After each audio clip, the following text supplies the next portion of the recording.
Hey, hey, hey. Hello, hello, hello. I hope that each and every one of you has had an awesome and amazing day, right?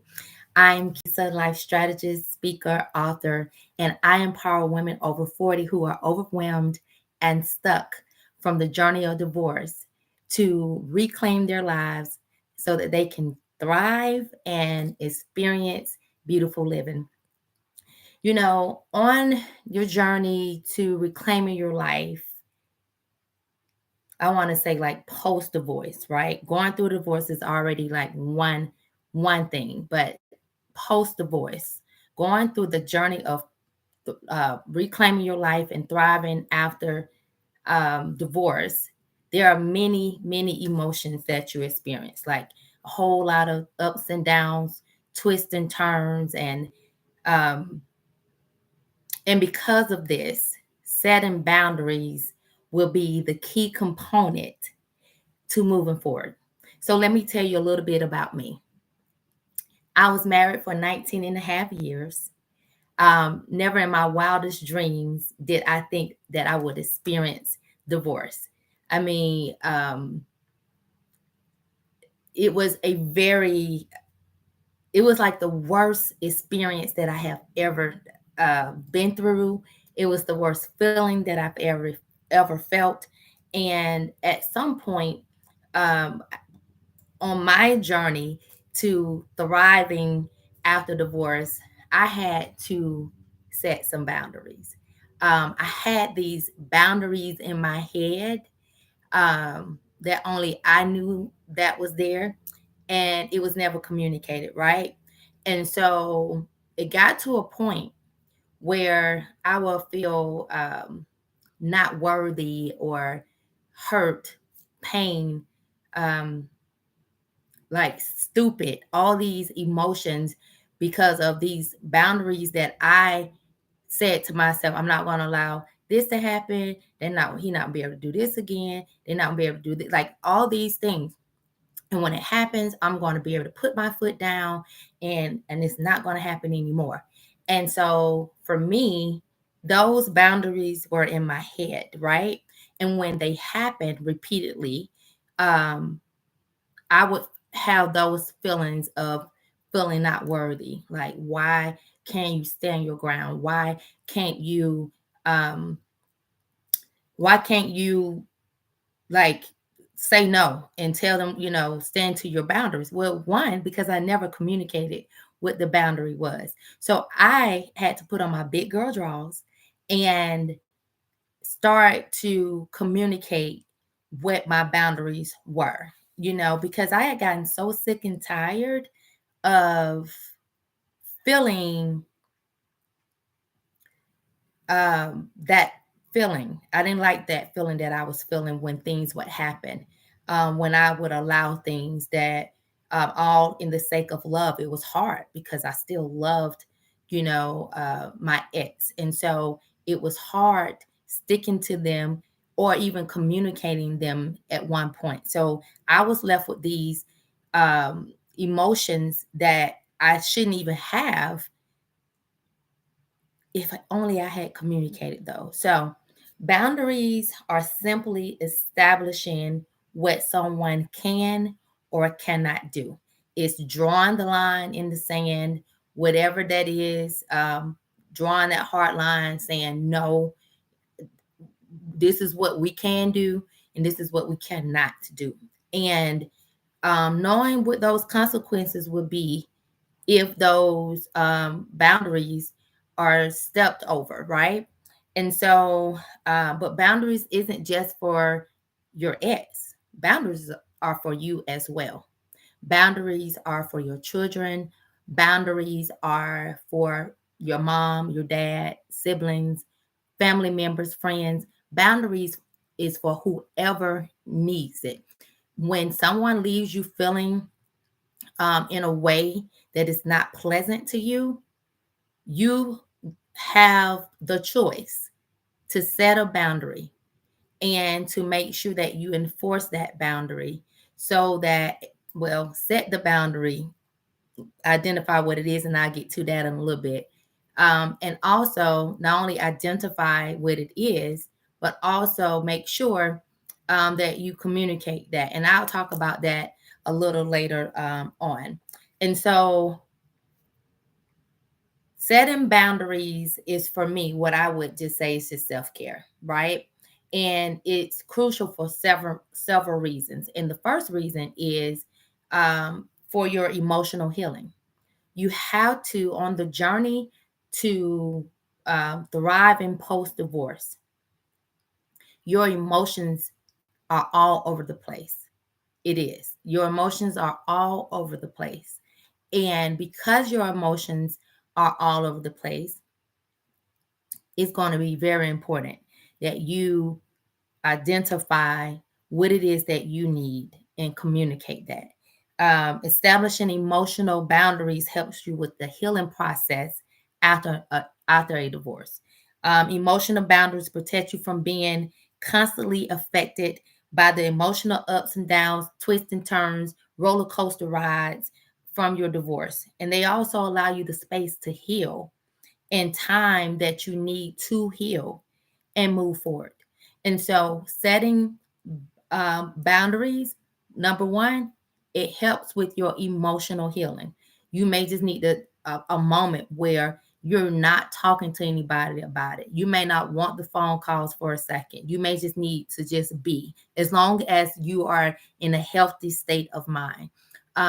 You, whatever that is to get you in an emotionally state stability, that's the boundary that you need to identify and you need to communicate. Number two, setting boundaries is good for your personal growth, right? It's the pathway for self reflection and self discovery. And so it allows you to uh, take a moment to say, what is it that I need in this season for my personal growth? What is it that I need um, to be able to move forward? You know, setting a boundary with yourself to say, I'm going to do some self reflection, because in everything, nobody is perfect. So, what do I need to self reflect? What do I need to sit with, and also, how can I move forward? But you can't move forward without self reflecting. You need to self reflect. What boundaries do you need to put in place for yourself? You know, and you find all those things out while you are in the self reflecting phase, and it allows for you to grow. Um, the next thing is boundaries helps with co-parenting. I like to say it makes for a more effective co-parenting. Once you kind of had an opportunity to um, clearly define the boundaries between you and your ex, it makes co-parenting a little easier. I didn't say it's going to be perfect. I'm not saying that it's not going to still have some ups and downs. Um, Shout out to the people who have experienced that, right? But when you have boundaries put in place, it helps to create a healthier environment for the children if you have any kids, right? So I know here in Georgia, I know that there are, we had to go through a parenting class, right? And one of the things that the instructor continued to say throughout was, be sure to stick to the parenting plan. Do not deviate from the parenting plan. Do not deviate. And the reason for that was because one parent would say, hey, can we switch weekends or whatever it may be? And that parent say, okay, cool, I can do that. You know, we can work that out. And then when it's the other parent turn that may need something, and they go and say, hey, can can you pick up today? And I, no, I can't do it, right? And so then it causes conflict, because in your mind, I switched out to help him out, but when I needed help, or when he wasn't he's not available to me. And so it causes conflict, it causes stress, it causes all kind of uh ill will feelings that does not aid to you moving forward, does not aid to your mental health, it does not aid to your emotional healing at all. And so I would say, you have to know your spouse, you have to know if deviating from the plan is okay. We were able to do it. He was there for me, I was there for him if we needed to, mostly.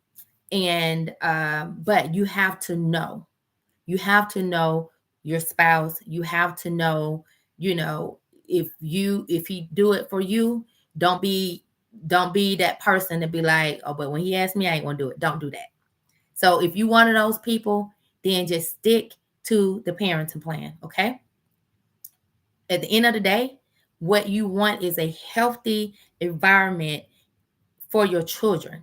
So it's not about you and your feelings anymore. It's about what creating a space. Now, in this particular case, because when you're moving forward and thriving, a lot of this is about you.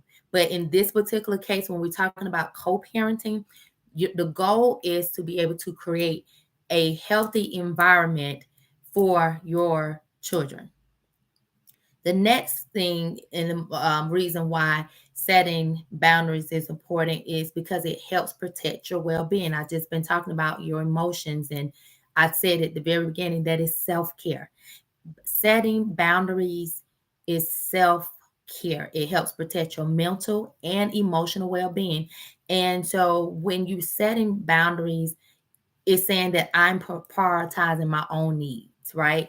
My own mental health, what it is that I need in this season. It's not selfish. It helps to prevent burnout and ensure that you have the energy that you need to focus on rebuilding your life. And so that's exactly why boundaries are important. And that's exactly why I said that it is self care. The next thing is establishing it is setting boundaries helps to establish you. Let me just put it this way: setting boundaries in new relationships. That's what I'm trying to say, right?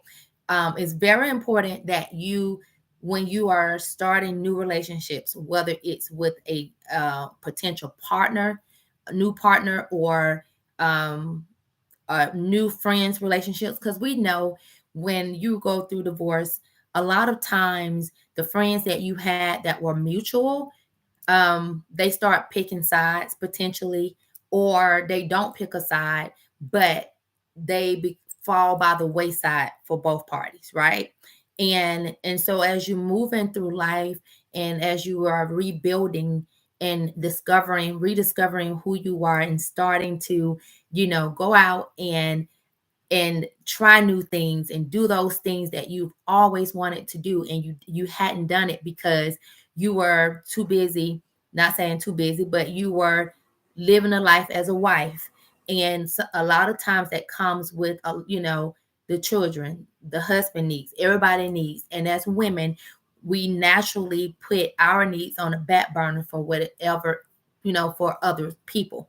And so when you are establishing these new relationships, while you are out and about rebuilding your life, it's important, especially with a new partner, that you, as you are moving forward, to establish what your expectations are and establish your clear boundaries. Like, don't leave it up to guessing.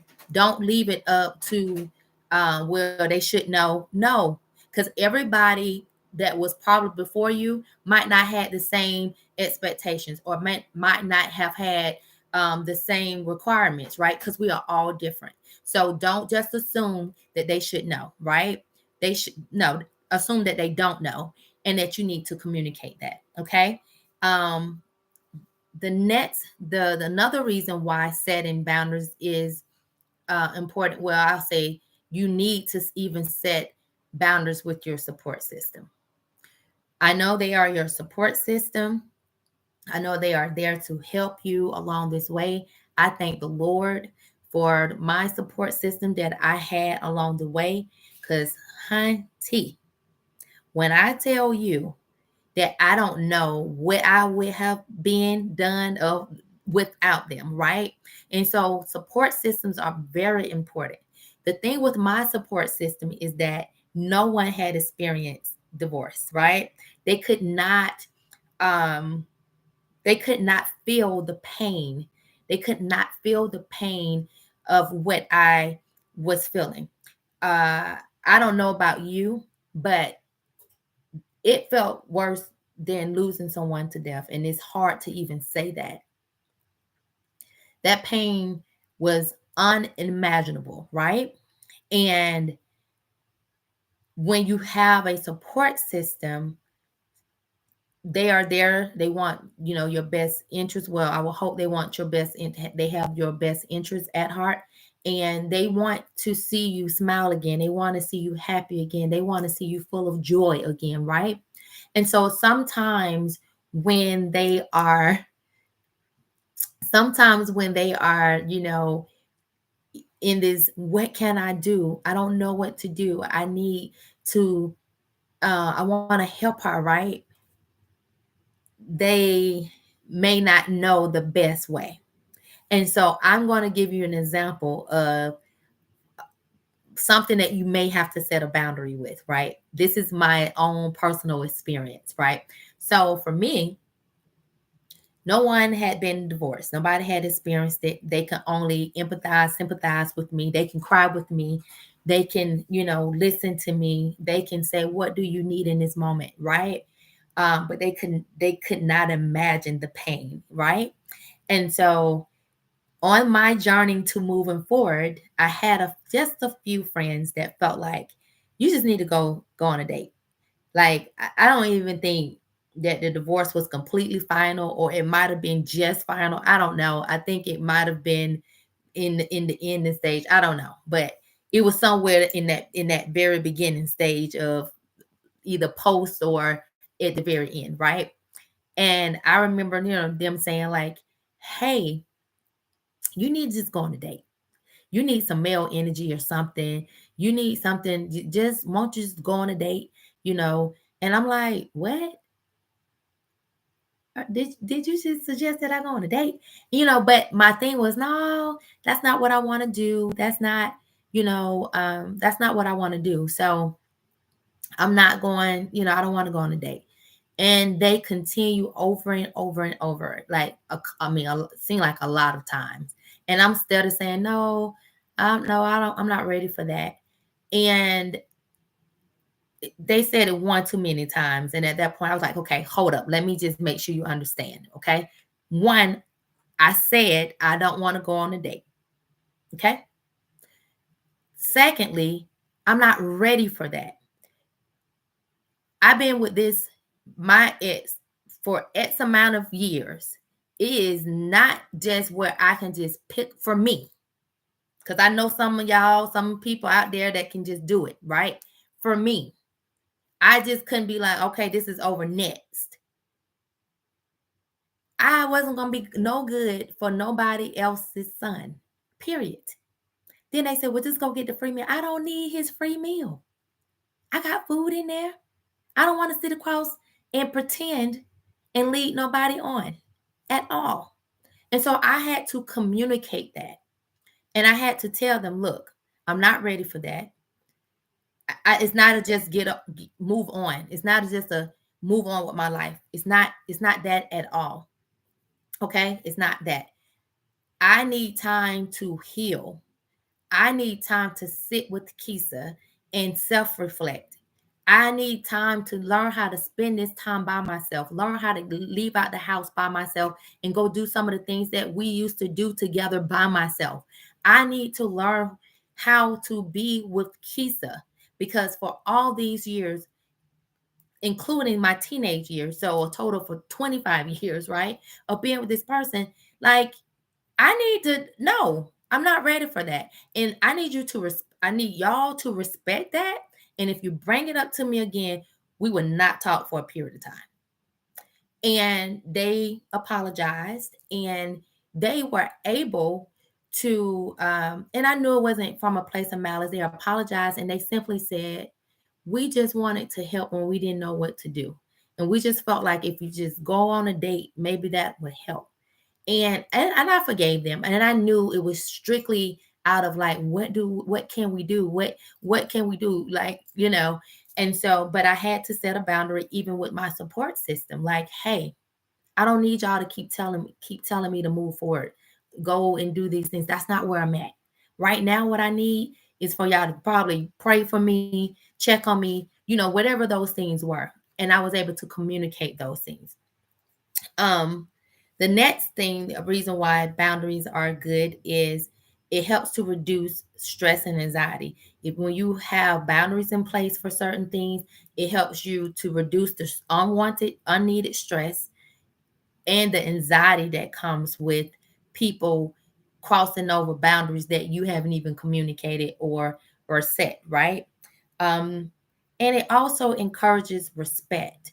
Once you communicate what your boundaries are, a lot of times it fosters respect for one another. I know what it is that I can do, what I can't do. I respect that. I respect that. She told me. I respect that he told me, or whatever the case may be, right? And so those are, I gave you 8 reasons. I used the number 8 because 8 is simply is for new beginnings. So I love the number 8, and for a number of reasons, but that is one of the reasons. Stands for new beginnings. So those are 8 reasons why it's important to have boundaries post divorce so that you can thrive. Now, I want to give you 5 things you can do to set boundaries. First, you need to identify what the boundary is.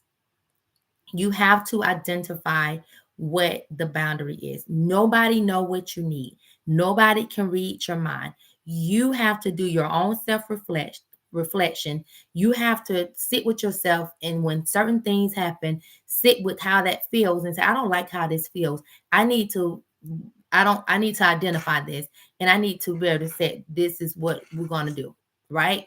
So once you identify what the boundary is and who you need to communicate that with, then number 2, you have to be straightforward, firm, and clear with your boundaries. You have to be straightforward, firm, and clear with your boundaries when you are communicating that to whoever needs to hear it. Okay. Number 3, you need to use I statements instead of you statements. I need. This is what I need in this season. I am asking you to not do X, Y, and Z. If you do, these are going to be the consequences. At the end of the day, I.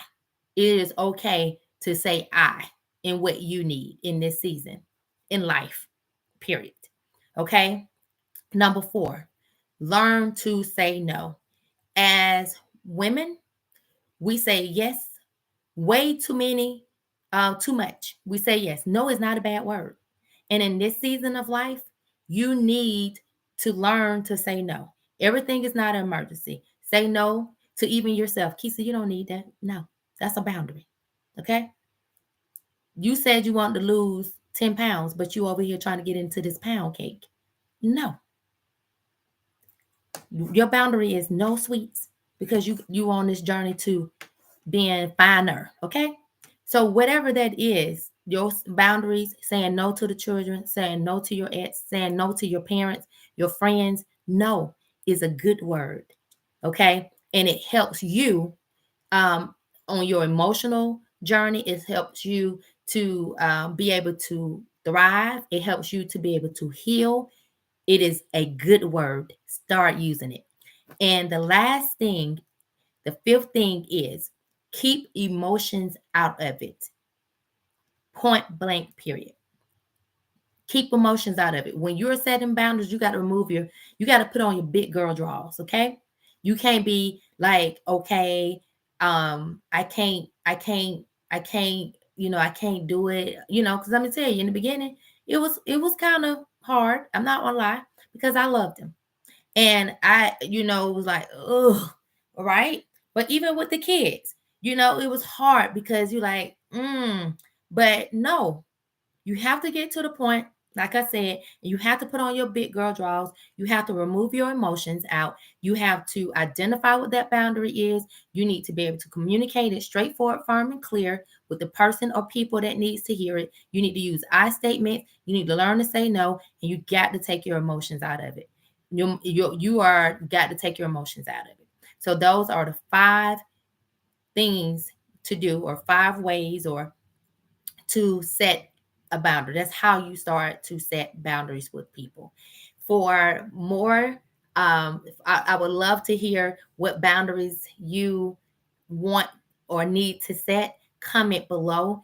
Don't forget to subscribe and share, and I want to hear from you. Like, where are you on the journey? Comment below.